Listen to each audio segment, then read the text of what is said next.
As always, should you or any member of your team be caught or killed, the Secretary will disavow any knowledge of your actions. This message will self-destruct in 5 seconds. Good luck, Ethan.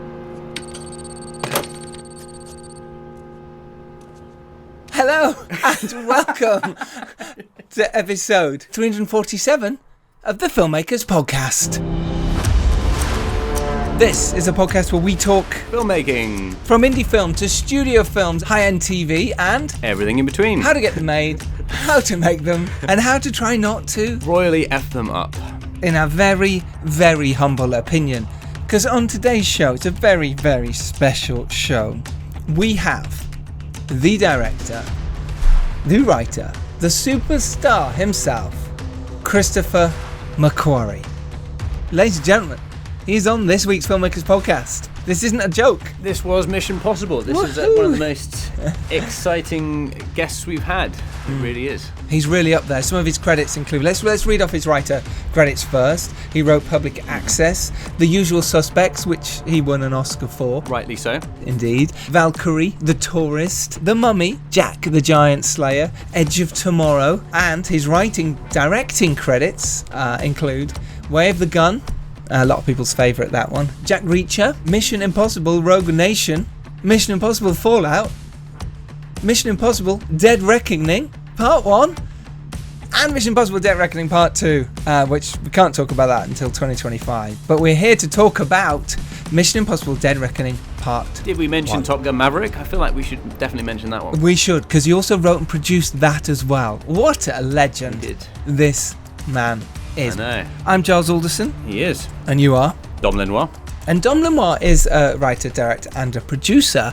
He's made 3 feature films as a director, including Winter Ridge, which won 16 awards and starred Hannah Waddingham.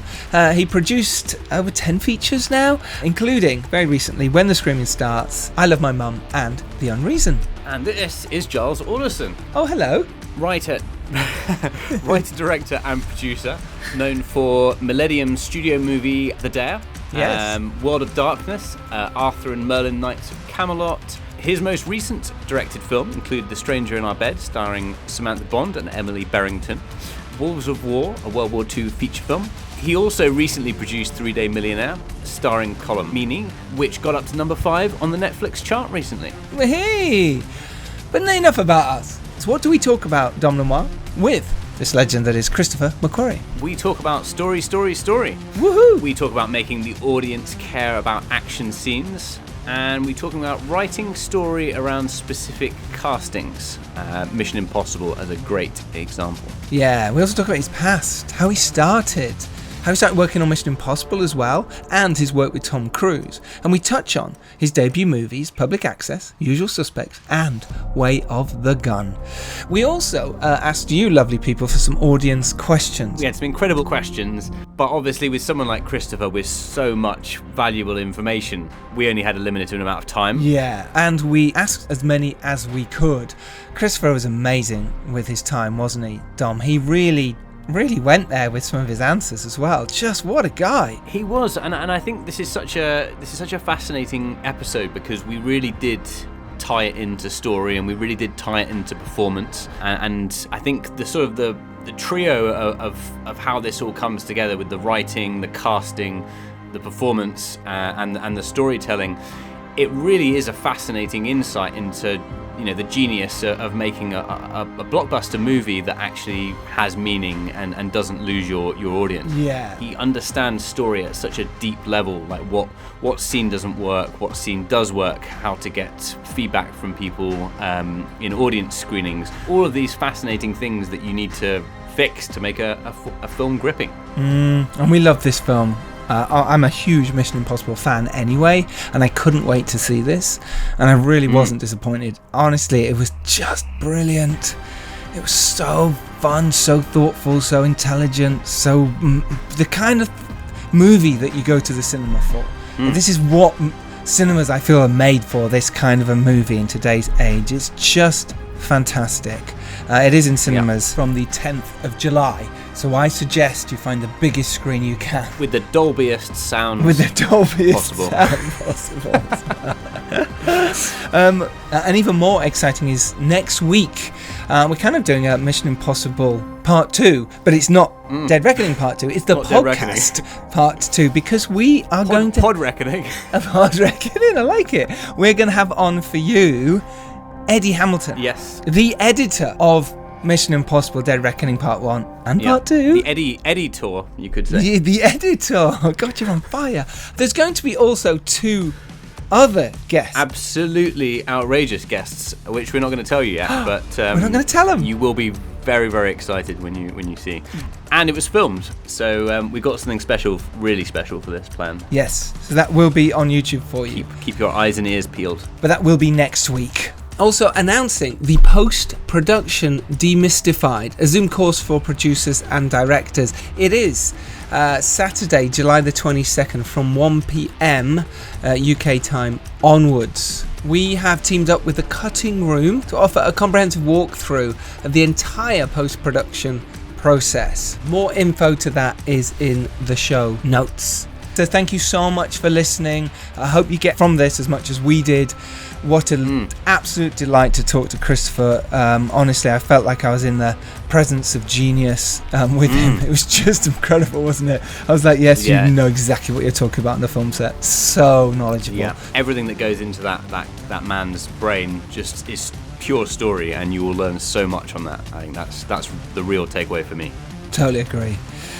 Let's get to it then, ladies and gentlemen. This is, I love saying this is the director of Mission Impossible Dead Reckoning Part 1, Christopher McQuarrie.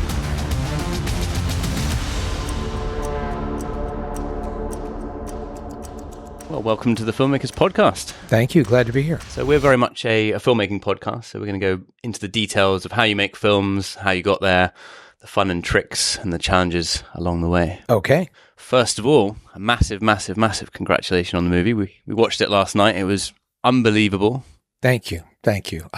I have no perspective, so I'm just relieved to hear that. Because we literally were blown away, weren't we? Sitting there in the cinema going, wow. I'm a big fan anyway of the series. Always loved them and always look forward to them like James Bond. I've always been like, I can't wait for the next mission. Your last movie was fantastic. And then going to this one, we were like, okay, what's going to happen now? What are we going to see from these characters? Is that something that you look for when you're starting out with finding the story? How do you weave in what could work for you, when you're trying to think of the next mission? The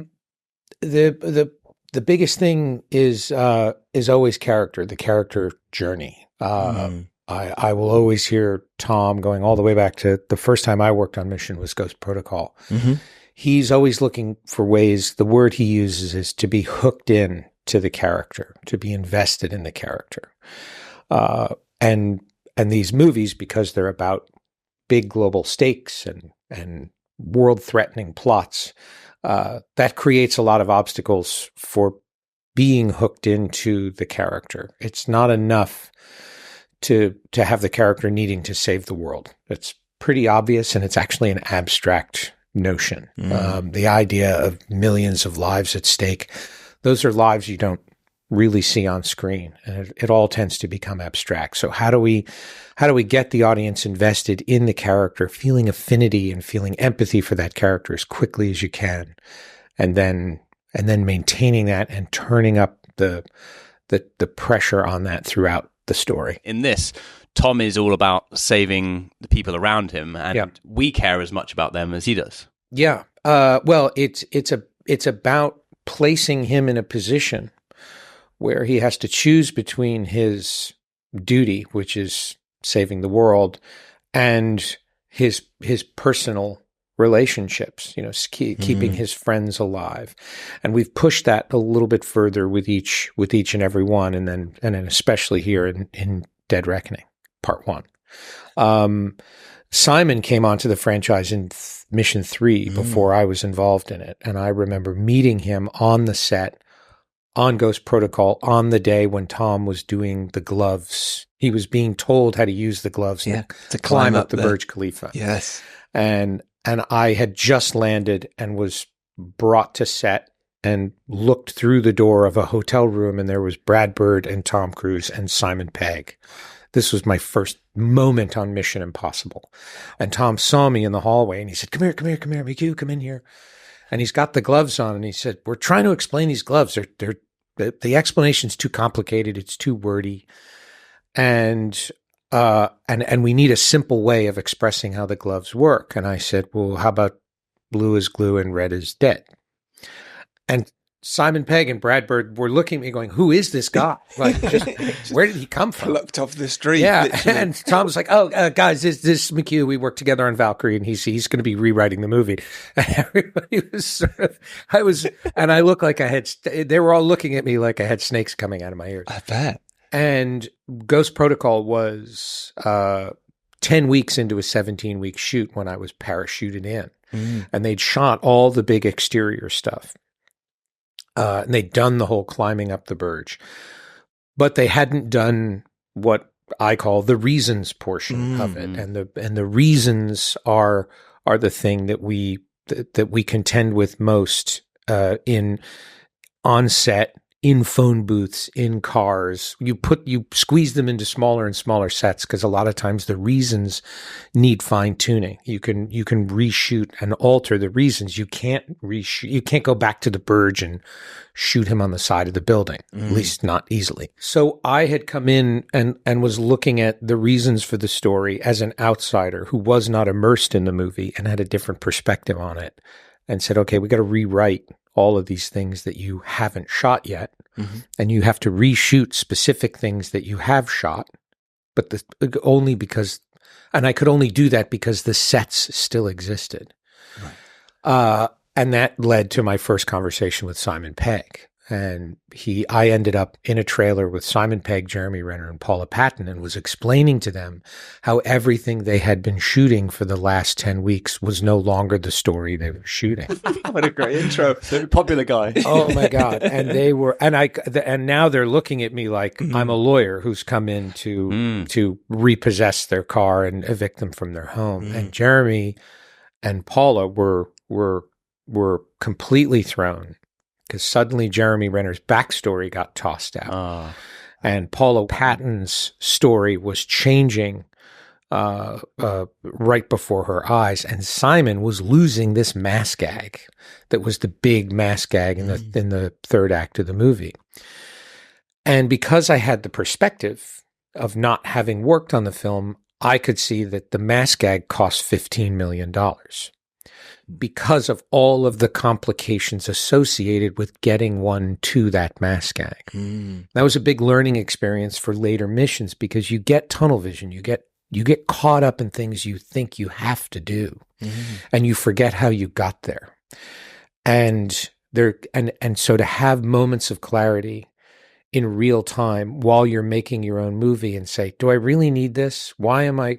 And as soon as I say we have to do this, I ask myself, why? Why do you have to do it? Do you have to do that because of a rule of cinema, or do you have to do that because of a rule you made up? You wrote that rule. You can unwrite it. And Paula left. Jeremy left. They were.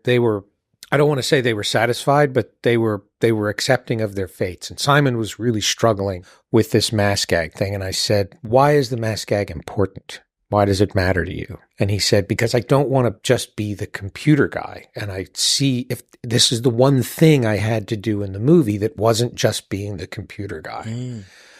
And I always want this character to evolve. And I said, if I can get you something other than the mass gag that isn't a computer thing, will that be okay? Yeah. And Simon said, yeah, I just want Benji to do more than just a computer.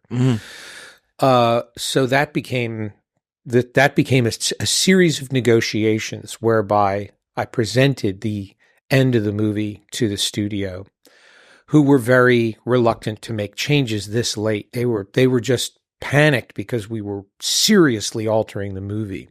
They also had a preconceived notion of what they wanted Jeremy Renner's arc to be. And so I pitched them this very reduced sequence.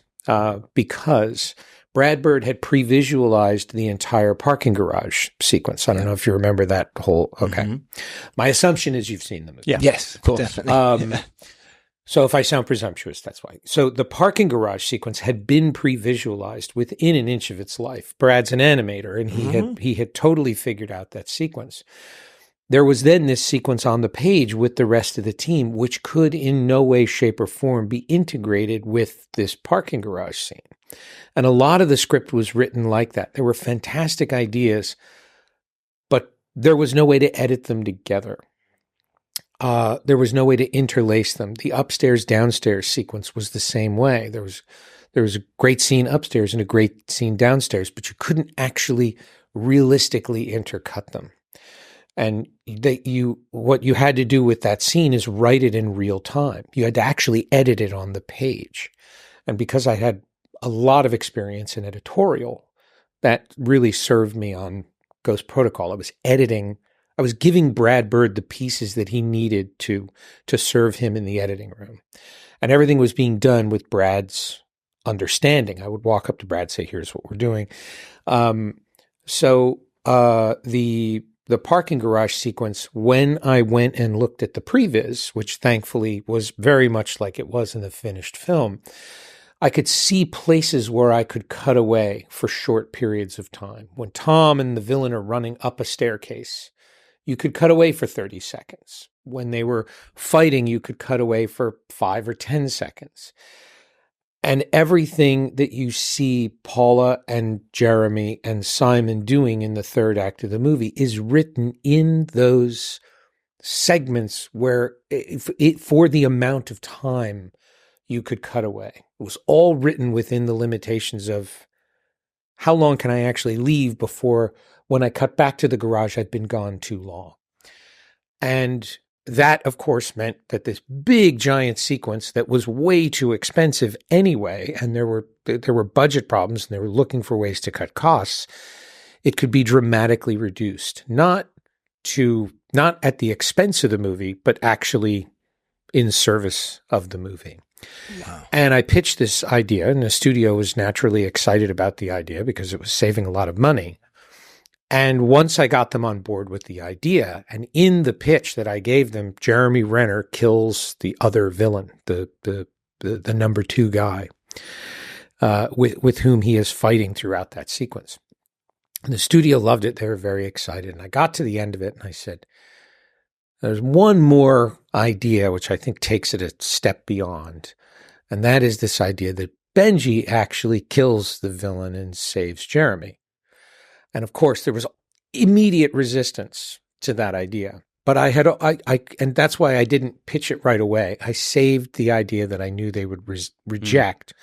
I got them over the finish line with the rest of the sequence, and then said, okay, but here's why. And I knew there was one person in the room who loved father-son stories. And rather than try to convince the whole room, I did a 12 Angry Men. I focused on this one person and pitched this as a father-son story. It was about how Simon's character goes from being this guy from behind the curtain and comes out and becomes this agent and saves this. I pitched all the brotherhood and friendship of it. And it convinced, I knew it would convince this one person because it was their kind of movie, and they just one by one kind of talked each other into it. That's the diplomacy part of writing, and as opposed to what I used to do, which was the bull in a china shop, passionately arguing for what I believed it had to be. That's an example of how these things evolve. And now we write the movies that way. We give ourselves the out, and we're constantly questioning it.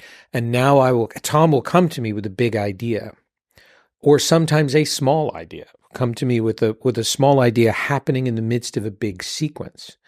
And because I think of things in terms of the rules you're creating for yourself and the rules that you cannot uncreate, I will come to Tom and say, this moment costs this much money, and it takes this many days, and it's this much resource.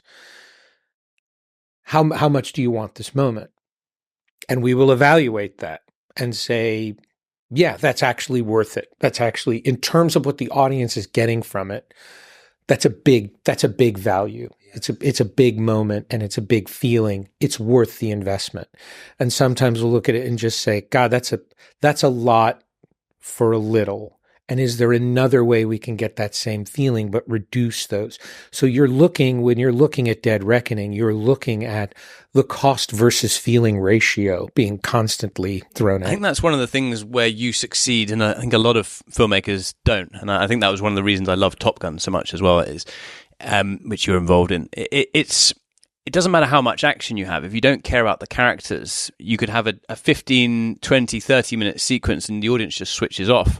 Whereas if you have a 5-minute action sequence and you've built up these characters to really love them, then they become incredible. You actually become numb. You become exhausted. And there's a school of filmmaking that is entirely in pursuit of one emotion, and that emotion is awe. And awe is amazing for that long. Awe is amazing for big establishing shots. Awe is amazing for emotional catharses, like a specific moment. But when everything's awesome, nothing is awesome. At least to me. There are fans of nonstop awesome. Sure. And they've been educated. They've learned that that's mom's home cooking. The same way my movies that I make are based on my mom's home cooking. And there are people who find that, frankly, kind of staid and boring. I totally understand why certain people look at my films and go, they just don't get my style. Right. And I want to be very careful with that word, because I don't know that I have one. I'm not in pursuit of a style. And Dead Reckoning is as far out as I have gone in terms of no touchstones and no references per se. In Rogue Nation, it was self-conscious winks and nods to The Parallax View and 3 Days of the Condor and movies that I loved, and we were doing little nudges and things like that. That in retrospect, all that stuff is kind of cute, and I it's not that I regret doing it. It's just I've outgrown it. With Dead Reckoning, there was absolutely no specific creative vision. I put that in air quotes, that I was in pursuit of. I went in saying, I'm going to find what this film's style is. I'm going to find the look of the film. It's all going to be determined by the necessities of story. The one thing that's vital, and that you pointed out, is character and emotion. And in Top Gun Maverick, the formula was very, very simple. Top Gun Maverick, in every scene, the pressure on Maverick had to increase. And we whiteboarded the entire structure of the screenplay that I was handed and said, we're not going to change the structure of the movie. We're just going to increase the pressure on Maverick in every single scene. And we cannot move on to the next scene until we've increased the pressure on Maverick. So much so that in the middle of the movie, the beach volleyball scene, we increased the pressure on Maverick yet again. And it threw the whole movie out of whack. We couldn't get the love story to work, and we couldn't understand why. And it's because in that scene, John Hamm originally walks up to him and says, "Why are we playing games?" He has that whole scene. And Maverick answers him, and then John Hamm kneels down next to Maverick and says, "The mission's been moved up 1 week." He pats him on the shoulder and walks away. It's a little bit of a F you. Yes. And then the audience rejected the love scene. They were just rejecting the relationship between Penny and Maverick. There was another scene that came after it, and then they went home and she invited him in. And Tom said, I think we need to cut this scene between Penny and Mav before the love scene. It's just kind of a bummer of a scene where he's feeling bad about what just happened. And I said, I think we need to cut deeper. And he knew, and I saw Tom's face. He went, oh my God. He goes, and I said, I don't know if it'll work. He goes, it's absolutely going to work. It's absolutely going to work. So we cut John Hamm and his blocking out of the scene. And when you see John Hamm walking away from Tom, and Tom's watching the football game continue, John Hamm's actually not there. We took him from another shot and stuck him in, walking away from. So we changed the blocking of the scene. And suddenly the movie had this lift, and you realized the audience just needed a break from all the pressure. Yes. That the audience can't diagnose that. No test screen is going to tell you that. What the audience is telling you is, I don't like this part of the movie that in a vacuum is working. Why isn't it working with everything else? That's where the testing process for us is really critical. It's not for the audience to tell us how to make the movie.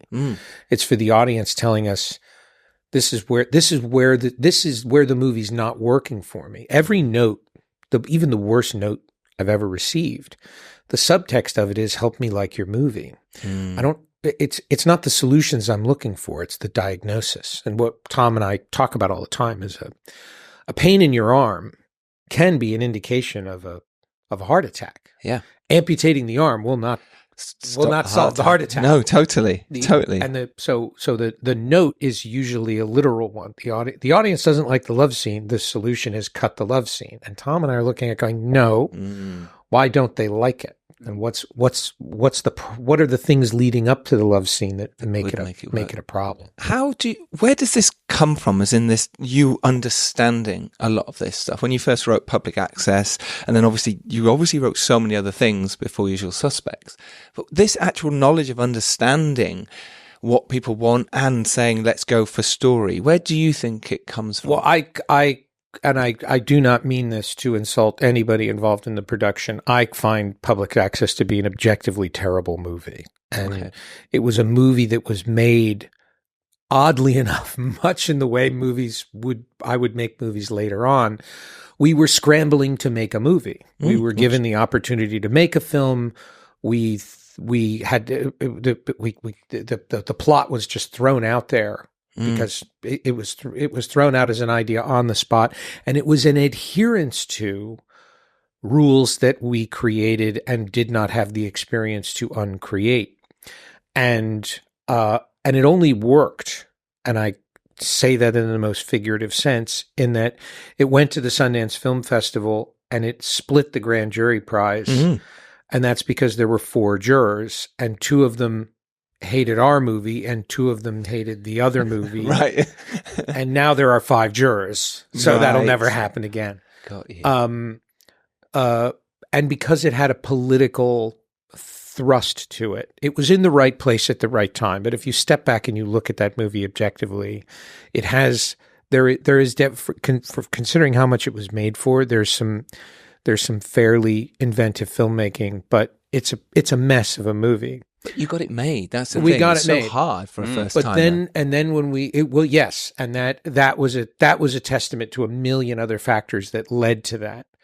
But then with Usual Suspects came to light in a very different way. With Public Access, everything was in motion when I came on board. With The Usual Suspects, it was put to me to come up with a story, and specifically to come up with a story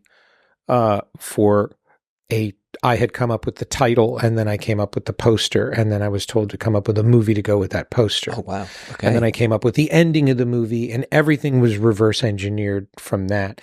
So The Usual Suspects is all a magic trick that's focused on an ending. It's all working towards a punchline. And it's information. It's all dialogue. It's all exposition. Yeah. It's all information that's in service of one specific emotional result. Top Gun Maverick is all emotion. And it's all emotion wrapped around training. I'm basically taking the audience. We are basically taking the audience and training them to go on this mission in the 3rd act of the movie. And investing them in all of the characters so that when those characters go on that mission and things go wrong, you don't need anybody telling you what's going wrong. You know it's going wrong. Yes. You don't need to understand how specifically hard it is to hit that target and what challenges they're going to be. You've been educated into all of it so that in the 3rd act of the movie, you're just experiencing it with them. Top Gun is the crystalline example of your initial question, which is how do you take the audience and put them into that so that they are experiencing the emotion? If you watch Mission Impossible, nothing happens where you don't know what's supposed to happen before it doesn't happen. Yeah. The team is always planning and plotting and scheming, and that's what all those flash forwards are for.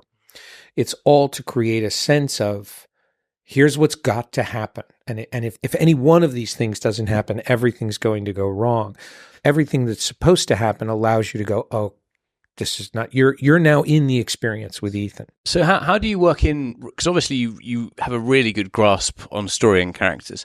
How do you then create a freshness? Do you do rehearsals with the actors, or do you kind of like to throw them into it? Like, how does that work with you? You cast Haley Atwell, you cast Esai Morales, you cast Shea Wiggum, Greg Tarzan Davis. You throw in new and interesting and compelling characters who disrupt that stasis with these characters with whom you are familiar. You have a familiarity and an affinity. Assuming you have seen previous missions, we don't assume, which you should have done. We don't. We don't ask you to, and that's a critical thing about Top Gun as well. We don't ask you to remember the first Top Gun. We don't assume you have seen it. We don't take your appreciation for that movie for granted. We don't assume you're a fan. Fan service and fandom is poison. It is deadly. It's great when applied like a very, very, very strong spice, very judiciously. If you happen to have seen the other movies, great. Yeah. I don't count on it, because what happens, the danger of that is I'm asking you to leave the narrative and remember another narrative and come back. Two things are certain to happen. One, if you know the movies, you've still left the narrative, and I have to spend precious energy bringing you back. Yes. I'm trying to immerse you in a story so that you're not aware the story is happening until it's over. Or you didn't see that other movie, and you're suddenly aware that everybody around you knows something you don't. And in either case, you've disrupted the narrative, you've broken the chain, and you do so at your peril. You can do that. That's fine. Just know that when you do that, you've broken a stream of consciousness that you've created from the very first frame of the movie, which is unavoidable, but you're always going to have some disruption. I would say Maverick was as successful as it did because the disruptions to that chain are very, very, very minor, and you're almost instantly swept back into the narrative. You put that movie on, you watch it, and you're along for the ride, and you don't have to think about what's happening. It's not to say that I don't want you thinking. I just want you thinking about the movie after. I don't want you working to watch the movie. And you can feel that when you're watching certain films. You can feel the filmmaker's intention. You understand what they want you to feel. But you're not necessarily feeling it as much as you are putting it together in your head. You are, in certain instances, giving them a pass. I see. And saying, this is a little bit incoherent, but I kind of knew what they meant. I find that, I find that to be a failure of imagination on my part. If I do that, if I'm at a place where I'm bullshitting my way through the action, it's a crime. I'm asking you to do the work and pay for the experience of doing it. Right. So that's what you're feeling when you're watching these movies. It's just we're working that much harder to remove you from the effort of watching the movie. And the only effort I want you feeling is reminding yourself to breathe. This film does it brilliantly. Like, it didn't let up. It just kept going in this wonderful way. And those moments when you did get the information, you were like, I need to know this information. I need to listen hard because I might miss something. And that's genius. It's really skillful filmmaking. I suppose it's true. After Public Access, obviously, there was obviously other bits and pieces you'd written in between, but then The Way of the Gun happened. Maybe talk really briefly about that and how that's influenced your work now as a director. Yeah, so The Way of the Gun was a film I didn't want to make. I wanted to make anything but another crime film. Right. And I was met with constant, after winning the award for the Oscar for The Usual Suspects, I thought, now, I was in the Coppola seat. Coppola won the Oscar for writing Patton. That's right. And he went on to be Coppola. And I thought, oh, now I can parlay this into. And I was being summarily rejected everywhere I went. Nobody, and I admittedly was way too ambitious in what I was trying to do. I didn't know enough. I didn't understand how to build slowly. The guy you want to look at is Rian Johnson. There's a guy who just understood how to methodically build his career and push himself further and further. Matt Reeves is another guy, just very methodically built his career, pushed himself further and further.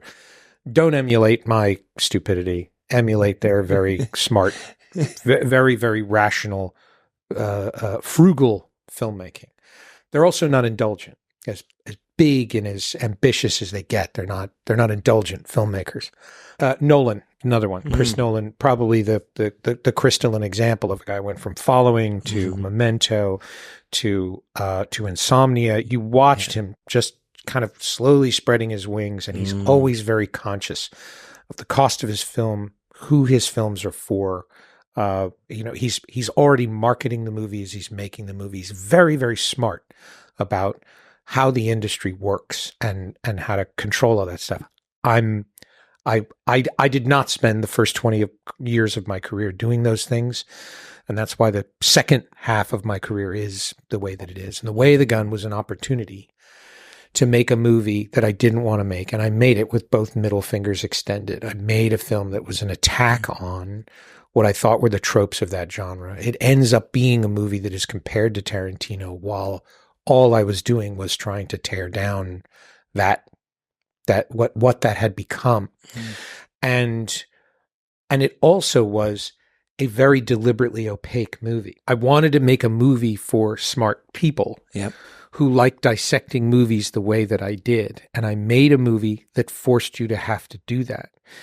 And you see in the reaction the hostility that came not just at the movie, but at me personally, that when you bring people into a world and then ask them to do that much work, they reject the movie and they actually feel a contempt for the movie as they did for that film. It's not to say that you can't be ambiguous. The more ambiguous you are, the more work you're asking the audience to do, the more work you ask them to do, the more frustrated they become with the film. And there is a level of frustration wherein they will attack.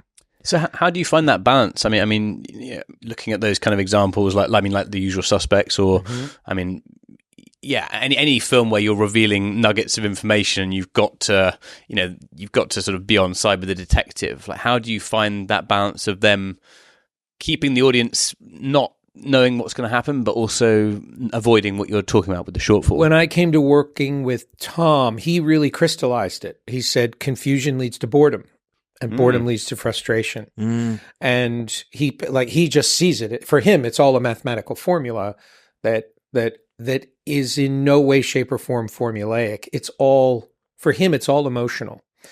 So Tom's notes on a scene, he might not have the solution. I'm not connected to this character. And I'll write a scene that solves all the problems logically. And Tom will read it and be like, there's something about it. I'm rejecting the character.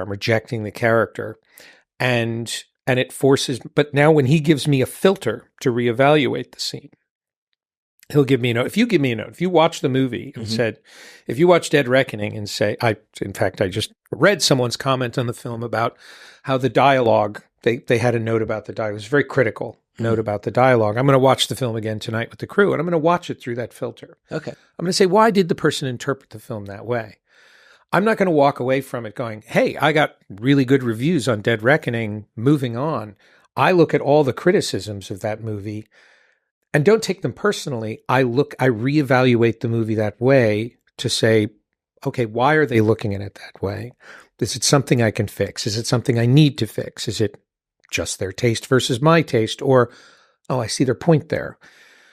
That's all Tom and I do. We are as critical of our own work as anyone on earth could be. The first thing he says to me every time we finish a movie and the credits roll, he turns to me and says, we can do better. And when we look at, I was misquoted about we're going to kill Top Gun. That's not what I'm saying. We look at it and go, we've got to crush Top Gun. Like we got to beat those guys. I'm not out to beat John Wick and James Bond and Fast and Furious. I love those movies. I love those filmmakers. Yeah. I want to see those filmmakers win. And I don't do what they do, and they don't do what I do. I can't have 20-minute extended gunfights in Mission Impossible. I can't make an R-rated Mission Impossible. And so I look at that and I was like, that's great, and that's always there for me to enjoy. I'm looking at our own movies and saying, how could we have done this better? How could we make this that much more immersive, that much more engaging? And I apply that to a Top Gun Maverick. I would now apply that to a Valkyrie, which I didn't and couldn't in my capacity. So it doesn't really matter if Tom and I were making Mission Impossible or Top Gun Maverick or some version of Seven. We would still apply it the same way.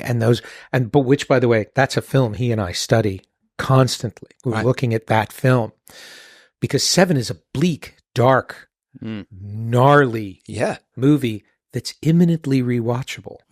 There's nothing punishing about Seven, right down to what's in the box. It's because it works within the internal justice of that movie. Chinatown, it's a really black ending, but it works within the internal justice of that movie. This is not to say all movies need to make you feel as good as Top Gun Maverick. They need to be satisfying. They need to be satisfying within the world that you created, and they need to be proportionate to the audience for that kind of movie. Seven's not for everybody. When your budget gets above a certain limit, it damn well better be. That's something Cameron understands. Cameron's making these big, giant Avatar movies. It's like everybody on the planet's got to like this movie for this movie to be viable. And that's how I hope that makes sense. Yeah, that's kind of how we're evaluating it. Yeah, you mentioned there about people feeling satisfied. How do you then rewrite constantly and retweak stuff and go, okay, that, like you said, you and Tom discuss it constantly, but what I'm seeing when you get stuck, what happens when you go, I've just hit a brick wall with this scene? That's why you rewrite constantly, because you're looking at it and going, okay, I did this and I did that, but the reasons for it happening aren't satisfying. And when we get stuck, invariably we get stuck because of plot. And no one doesn't get stuck. No one doesn't with the pressure of production and budget and schedule. And we do it all the time. And there are moments when Tom and I will look at each other and go, we've made a lot of movies. How could we have been this dumb? Like, how could we have made that mistake? And we've made this mistake before. How did we make it again? You're in the midst of all the pressure and everything that's going on. You convince yourself that certain things are having an effect that they're not. We're better at it now than we were. And we're constantly stepping back from things and looking at it and saying, forget what I wanted the audience to feel. What did I actually communicate? What does this frame actually say? Where is the eye actually going? And I've learned to look at things with wide angle vision. And I've learned to look at things with not a critical eye, but as close to an objective eye as I can get. And as a result, and that's another reason why test audiences don't scare me. I sit behind the focus group and I listen to them roast my movie. Wow. There's no emotional pain to that anymore. There is that. Well, that's the effect I created. That's what I might not agree with you. I might decide that's not worth fixing, but at least I know going in, and I'm not surprised. So there are going to be criticisms for this movie. They're not going to surprise me. What were some of the challenges in that department, maybe with plot or the story not working or scenes not working in Dead Reckoning, that you really had to sort of work maybe with the actors as you went along? Ilsa's motive throughout the movie, and there was a different scene originally. We reshot her whole scene where she explains her piece of the plot. Yes. Simply because our rule was don't give Ilsa plot. It's like plot is like this, it's mundane and it's really, really it's just very, very hard. And we like the emotion between those characters. And I gave Ilsa a very different motive and a very different backstory. And the audience, quite rightly, sensed it. They rejected. It was too convenient. It was a coincidence. Right. And so our adherence to a rule led to a scene which the audience rejected, and quite literally was our collaborator in that, going, I don't buy that. I don't buy it. Their spidey sense was tingling, and they were like, it's too convenient. So there we were in doing what we believed was in service of the character, but it wasn't in service of the story, and story is king. Always. Always. And that's just Tom and I just constantly saying that all the time. And actors will come to us and say, hey, can I try this? And you could say, yeah, but that takes us off story. And it just becomes a distraction. Try it. Absolutely do it. And you never know what we'll discover. But if we don't go with it, here's why. And it becomes a very democratic process that way. The actors know they can create. They don't get a pride of authorship. There is no ego. And if 1 out of 10 things make it in the movie, it's like, you invented that. Palm Clementif doing the little heart on the glass. Oh, yeah. Right. That's Palm. Right. And Vanessa Kirby covering the phone when she's entering the code. That's Vanessa. And Henry Cerny rewrites every single line of dialogue just by adding words that are totally appropriate to the character. He added the word willingly to a sentence. Not one of our allies has willingly whispered one word of it to us. When you add the word willingly, you imply in that sentence, we're spying on everybody. Yes. And so of course you're like, well, that not only is that perfect, it's good writing that makes me look good. Yes. It's on story. But then he does little things like designator, base note, lowercase, all one word. That's Henry. Right. He just added that to the scene. And because he's having a one-sided conversation, he could do that. Yeah.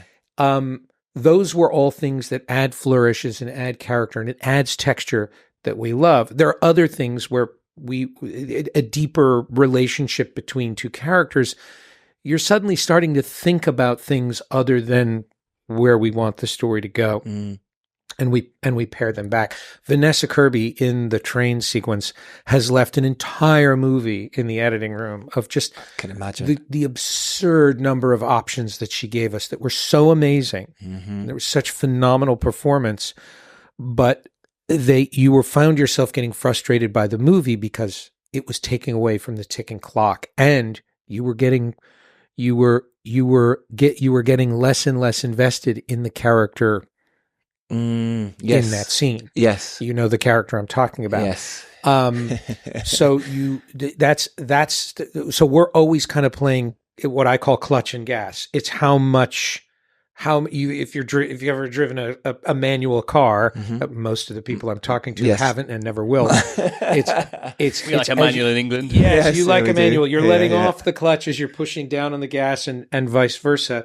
You're always constantly kind of feeling that balance as you're doing it. And the actors all know you're free to give us options. You're free to experiment. You're free to Vanessa Kirby will never give me the same line reading 2 times in a row. Wow. She'll always give me something sensational, and she's having an out-of-body experience. She looks at the monitor afterwards and watches her performance and says, she's so weird. Wow. She's looking at the widow as another person. Yeah. And specifically because of what Vanessa's doing in the third act, it will be years before people recognize how brilliant it is that she's doing what she's doing because of what's happening in the story. In the story, yes. That is a phenomenal performance. And looking at the colors that she goes through from everything on the spectrum, from vulnerability to fearsome intimidation. Yes. She's a dangerous character. Yeah. And manages to convey that without ever having to point a gun or make a threat. She's a very, very, very powerful presence. Have a wildly unpredictable edge to her acting that I think is absolutely fascinating to watch. Like there's a spark in her eye or something when she's giving those characters. It adds so much to the story.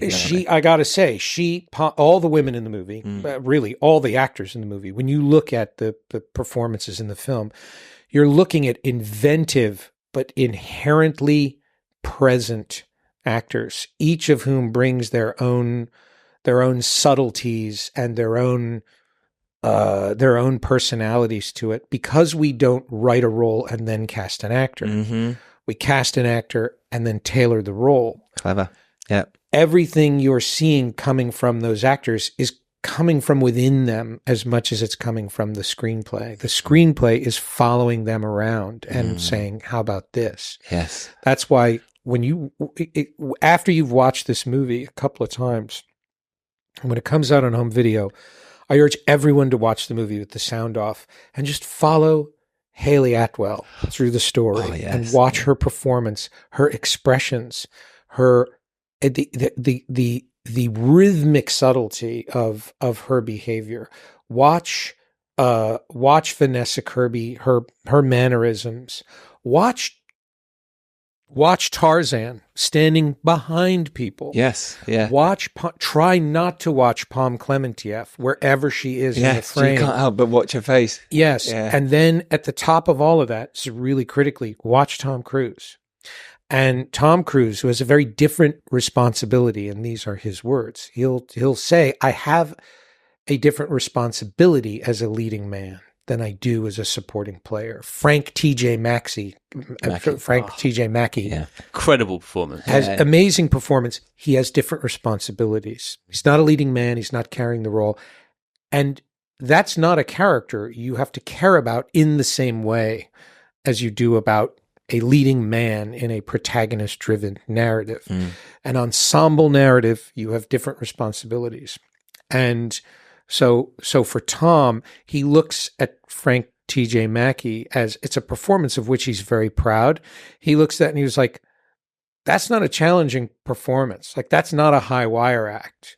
That to him is kind of just like, he's letting it rip. Collateral. He's just like, letting it rip. I'm the bad guy. Yeah. I could just be a bastard. And we tried to bring that into Fallout. Right. The whole idea was that he was going to be playing John Lark. He was going to be going undercover. Fallout was going to be Ethan Hunt's deep cover, where he had to be this other guy. And it was all to allow him to be a bastard. And here's how quickly it goes off the rails. He had his first scene with Vanessa Kirby, and they're on the Seine River in Paris. And Vanessa's character was written as something completely different. Very flighty, kind of frivolous, fun character. Very broad.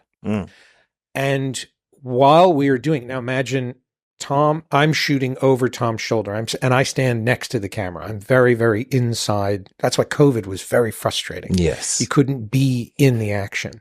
Palm's scene with Tom at the end of the movie, I had to direct over Zoom because I'd been contact traced. Damn. So you got to imagine, like, it's like trying to, as I describe it, it's like trying to repair a pocket watch wearing boxing gloves. Wow. It's very, very, very frustrating, slow process. Carrie Elwes and Isai Morales, their whole scene, I directed over Zoom.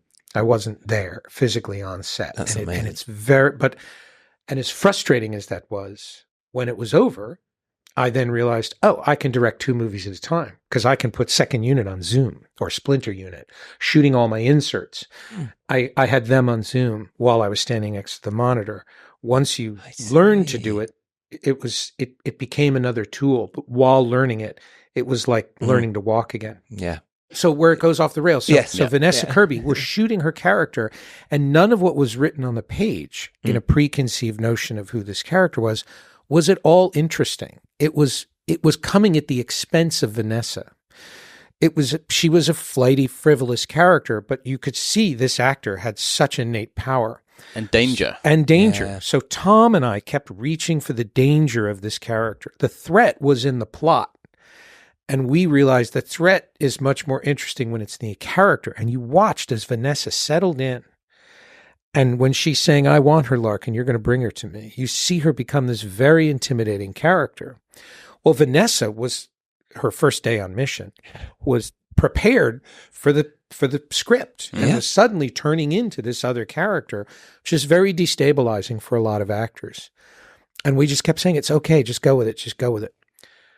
We shot her entire side of the scene. Family, what can you do? And there's all this emotion and pathos, and there's a whole new reality of this character that didn't exist. And we came time to turn around. I looked at Tom and I said, well, this character's not going to take any shit from you. Mm-hmm. You can't be the guy that normally is. That's on the page. Yes. Here. And Tom Cruise said, you're right, and threw it out. And in so doing, threw out the whole central concept of the movie, because what Vanessa was giving us was far more compelling than a contrivance of Tom playing undercover Ethan Hunt. And it is so compelling. Yes. And that is the pivot. That's the crystalline example of the pivot that we do 10 times a day. Tom's whole relationship with Haley, we were constantly on pivot.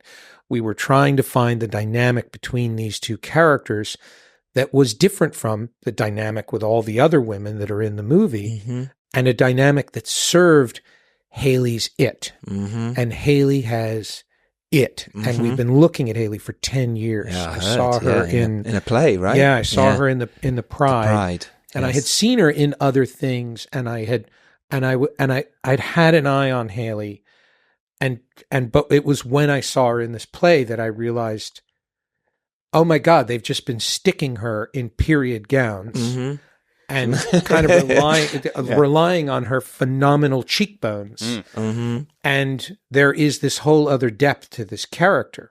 Yeah. And I found her enormously appealing as Agent Carter. Yes. When they were finally putting her they were giving her her own legs on which to stand. But then I saw this play and realized, oh my God, there's infinite depth to this character. Yes. And you see it in little moments when she comes up to Tom on the train. Yeah. In that and says, "Are you okay?" In that moment, and he says, "Are you okay?"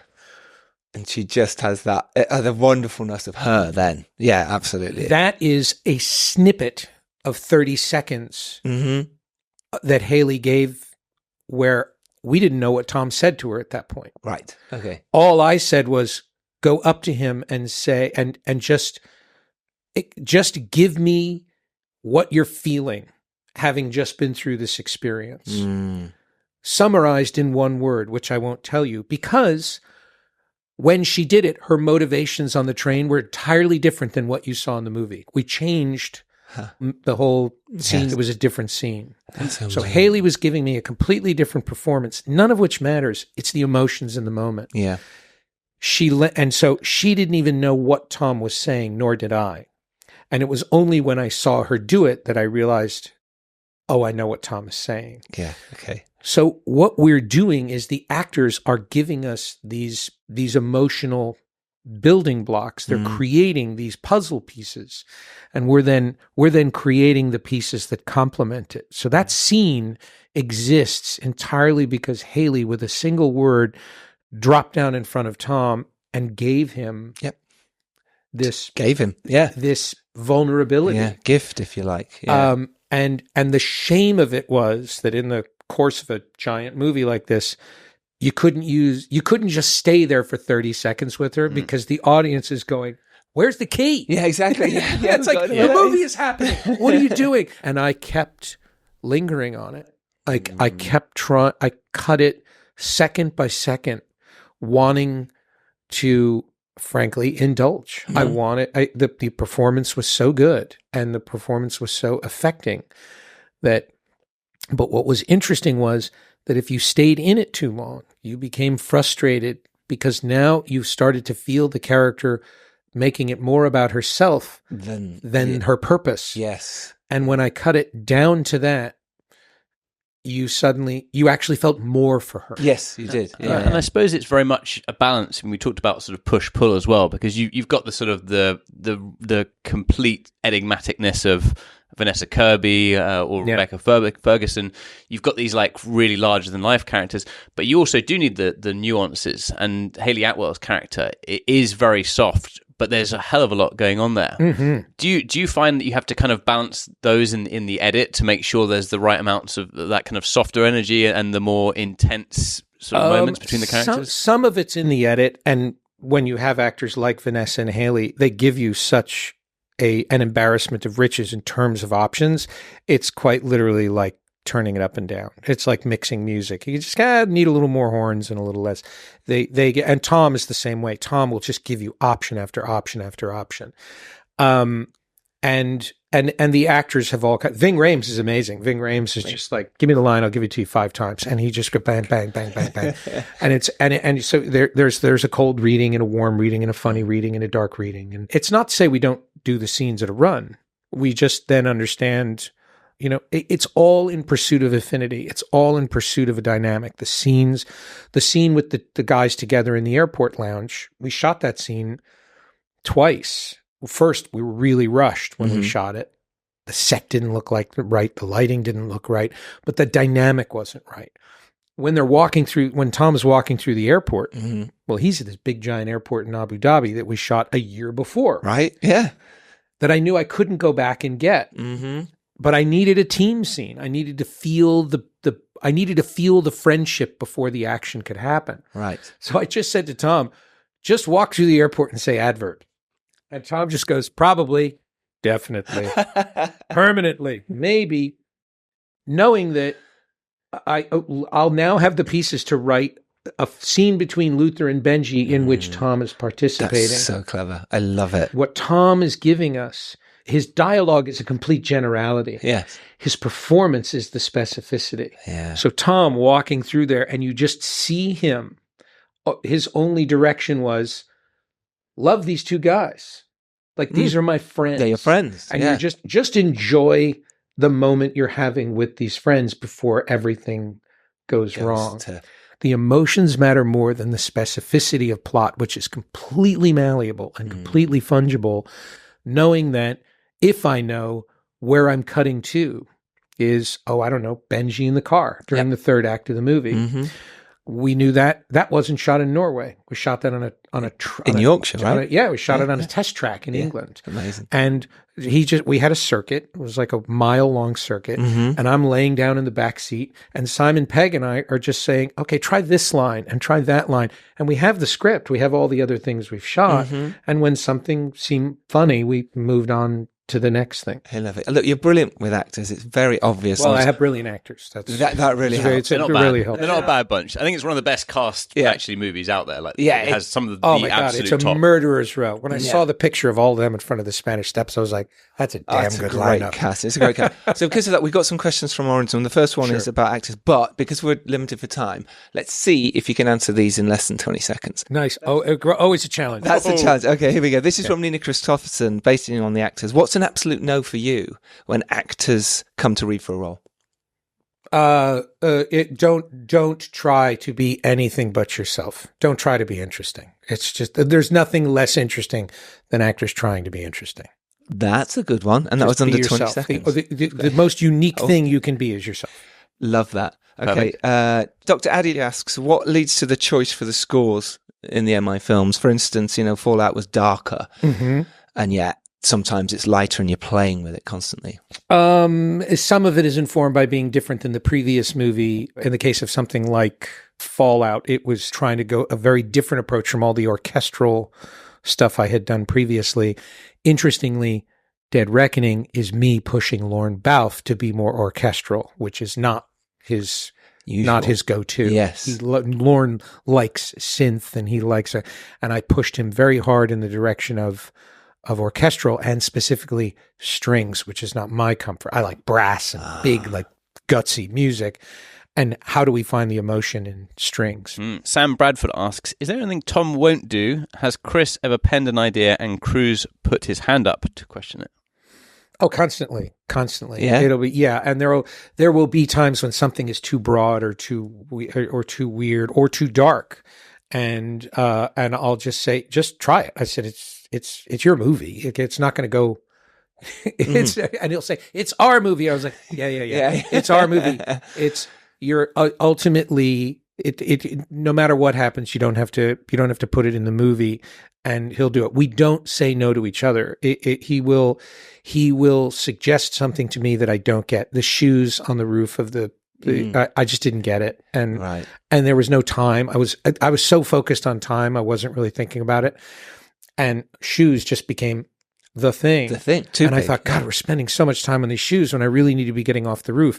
Tom understood that was character, and that was really the charm between those characters. So you just never say no, and one of two things will happen: either the other person will get it, or the person whose idea it was will invariably say, "This really doesn't work." There's no pride of authorship. You don't chase it. That's good. And last question: if you could go back 20, this is from Neil Rickatson. If you could go back 20 years, what advice would you give your younger self regarding directing a feature film or getting one made?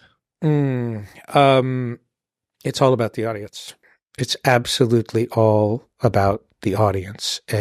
Forget everything you have been educated into in terms of thinking about critics, awards, branding yourself as some sort of filmmaker. Don't compare yourself to other filmmakers. Just make a movie to engage the audience. That is incredible. This has been absolutely wonderful. Thank you so much. Storytelling masterclass. Yes. Oh, my pleasure. Congratulations on Dead Reckoning Part 1. Go watch it. Thank you. But thank you, Chris. I really appreciate it. Great questions, guys. This is great. This is a great interview. Thank you. Pleasure. Thank you, buddy. None of our lives can matter more than this mission. I don't accept that.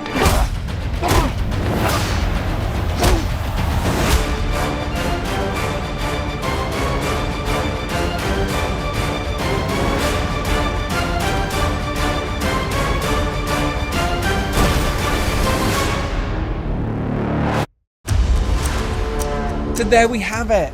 Oh my gosh, that was Christopher McQuarrie.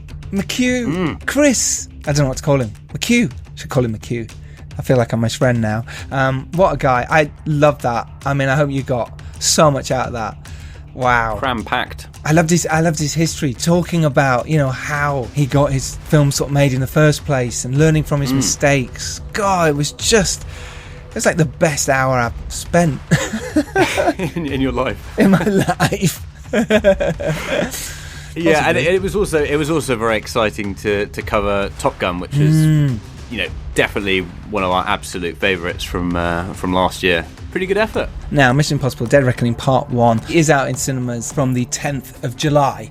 Like I said at the start, do go watch this in the cinema like as soon as you can. It's just amazing. It'll blow you away. I loved it. But go out there, right, and make your films. This is what this podcast is about, is to try and help you do that. And if Christopher hasn't inspired you in any way, then you shouldn't be in this business. Nothing's going to inspire you.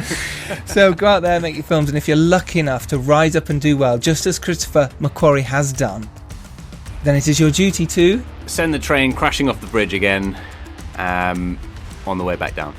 There you go. I really hope that train is okay, though, because other people need to use it. So that's the metaphor behind it. Yeah, you'll get that reference when you see the film as well. Yes. Yeah. If you watched the film already, then hopefully you got that reference. And if not, just take a helicopter.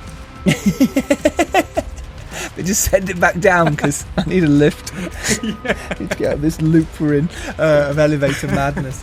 Right, okay, take care everyone. We'll see you next Tuesday for a very special Eddie Hamilton Mission Impossible Dead Reckoning Part 1 chat. Plus secret guests. Secret guests. I mean, it's not secret to them. They know.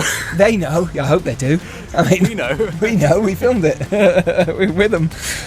Until then, until that very wonderful time of next Tuesday, take care everyone. Thank you, Dom. Thanks, Giles. Bye, everyone.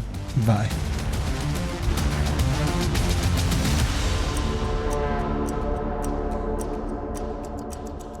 Shall I drum us out? Yeah, drum us out. Go on.